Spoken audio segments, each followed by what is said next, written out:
1994 से 2004, इसमें शासन पर मैं नहीं जा रहा, कालखंड बोल रहा हूं, कई शासन आए हैं। टोटल आतंकवाद की कुल घटनाएं 40,164 हुई। छोटी छोटी घटनाएं भी है, कुछ बड़ी भी है। 2004 से 14 मनमोहन सिंह सोनिया जी के शासन का समय आतंकवाद की घटनाएं 7,217 हुई, 7,270। और नरेंद्र मोदी सरकार में 14 से 23 तक सिर्फ 2,000 हुई, 70% की कमी आई है। और मैं थोड़ा और एक्सप्लेन करना मांगता हूं कि ये जो 2,197 आई है, इसमें से एक घटना का जिक्र है। 65% घटनाएं पुलिस की गई कार्यवाही के कारण अकर हुई है।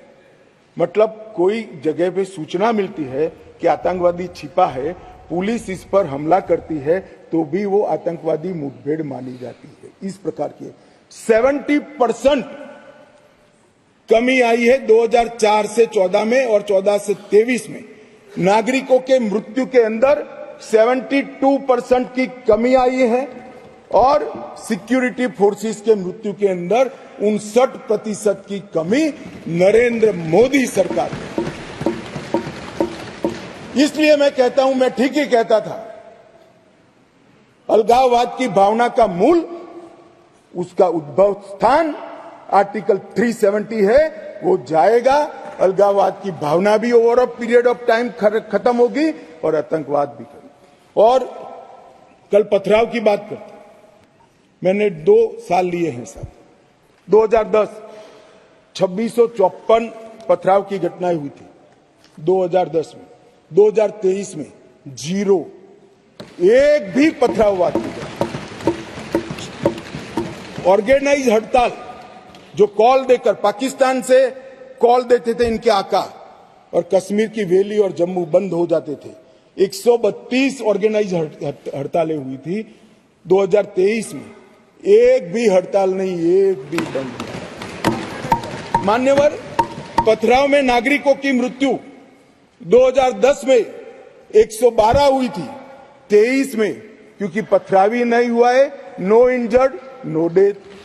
मान्यवर, सिक्योरिटी फोर्सेस पथराव के कारण 6,235 हुए थे इंजर्ड सिक्योरिटी फोर्सेस, और इस बार क्योंकि पथरावी नहीं हुआ है, 0 इंजर्ड है। क्या बदलाव हुआ है? इनको मैं कहता हूं क्या बदलाव हुआ है। अरे इसी सदन में रहकर सारी मर्यादाएं तोड़कर अगर धारा 370 खत्म हुई तो खून की नदियां बह जाएगी कहते थे। खून की नदियां छोड़ो, कंकर चलाने की हिम्मत नहीं है किसी की। इस तरह की व्यवस्था भारतीय जनता पार्टी की सरकार। और मान्यवर, सीज फायर के वायोलेशन की घटना 2010 में एक साल में 70, 2023 में 2। घुसपैठ 2010 में 489, 2023 में सिर्फ 48। आतंकवादी मारे गए 112 मारे गए थे, कुल मिलाकर एवरेज निकाल दे तो 278 आतंकवादी मारे गए हैं। मान्यवर, वापिस लौट गए, पहले 18 वापिस लौटे थे, अब 281 वापिस लौट गए। पाकिस्तान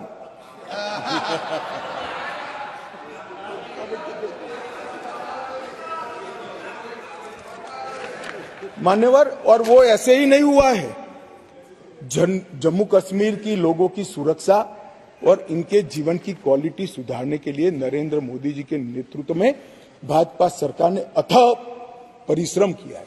मान्यवर, गृह मंत्रालय हर माह यहां पर सिक्योरिटी रिव्यू करता है, और हर 3 माह में मैं वहां जाकर सिक्योरिटी रिव्यू करता हूं। मान्यवर, एक 0 टेरर प्लान बनाया गया है जिसको हमने इम्प्लीमेंटेशन में लाया है। 3 साल से वो प्लान एक्शन में है। मुझे पूरा भरोसा है मान्यवर कि 24 के बाद फिर से मोदी जी आने वाले हैं। 26 आते आते 0 टेरर प्लान 100% इम्प्लीमेंट होगा। मान्यवर, इसके साथ साथ कंप्लीट एरिया डोमिनेशन का प्लान बनाया है, वो भी 2026 तक समाप्त हो जाएगा। और पहले सिर्फ टेररिस्टों को मारते थे, हमने इसकी इकोसिस्टम को खत्म किया है। इसके साथ साथ टेरर फाइनेंस पर इकोसिस्टम को खत्म करने के लिए केस किए। एनआईए ने 32 केस किए, जिसमें कुछ पार्टियां बड़ा अरण्य रुदन कर रही है, हाय तौबा कर रही है। क्यों केस हो रहे हैं? क्यों इसलिए केस हो रहे हैं कि पाकिस्तान से पैसा आ रहा है, ये परमिटेड नहीं है, ये नरेंद्र मोदी सरकार है, ये नहीं चाहिए। एनआईए द्वारा 32 केस हुए, एसआईए द्वारा 51 केस हुए, 83 केस टेरर फंडिंग और फाइनेंस के हुए हैं। लगभग 229 अरेस्ट हुए हैं। 150 करोड़ की मूल्य की 57 प्रॉपर्टी को सीज कर नीलामी के लिए कोर्ट के सामने दस्तावेज रख दिए गए और 134 बैंक अकाउंट सील किए, जिसमें 122 करोड़ रुपया सीज हुआ है और 5.5 करोड़ रुपया कैश हुए। और मान्यवर कहते थे क्या फर्क पड़ा है? अब्दुल्ला साहब बैठे थे। अब्दुल्ला साहब, आप जब मुख्यमंत्री पद छोड़े तब से लेकर मोदी जी प्रधानमंत्री बने तब तक 19 तक जम्मू कश्मीर में थिएटर नहीं चलते थे। पूरे देश को मालूम ही नहीं है, जम्मू कश्मीर में थिएटर नहीं चलते थे। धारा 370 खत्म होने के बाद 2021 में जम्मू कश्मीर में पहला थिएटर शुरू हुआ।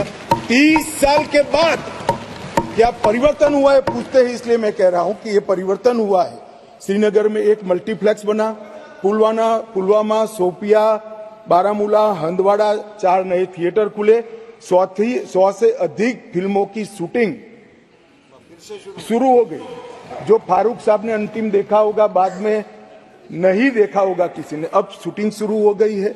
और लगभग 100 मूवी थिएटरों के लिए बैंक लोन के प्रस्ताव आज बैंक में पेंडिंग। ये मान्यवर इंडिकेटर है, थिएटर खोलने की स्थिति ही नहीं थी। क्यों बंद करने पड़े थे मुझे बताओ ना।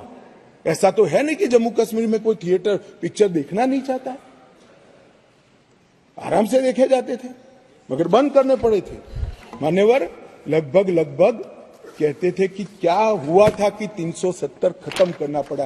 45,000 लोगों की मृत्यु हुई है और मैं मानता हूं ये 45,000 लोगों की मृत्यु की जिम्मेदार ये धारा 370 थी, जो नरेंद्र मोदी ने उखाड़ कर फेंक दिया।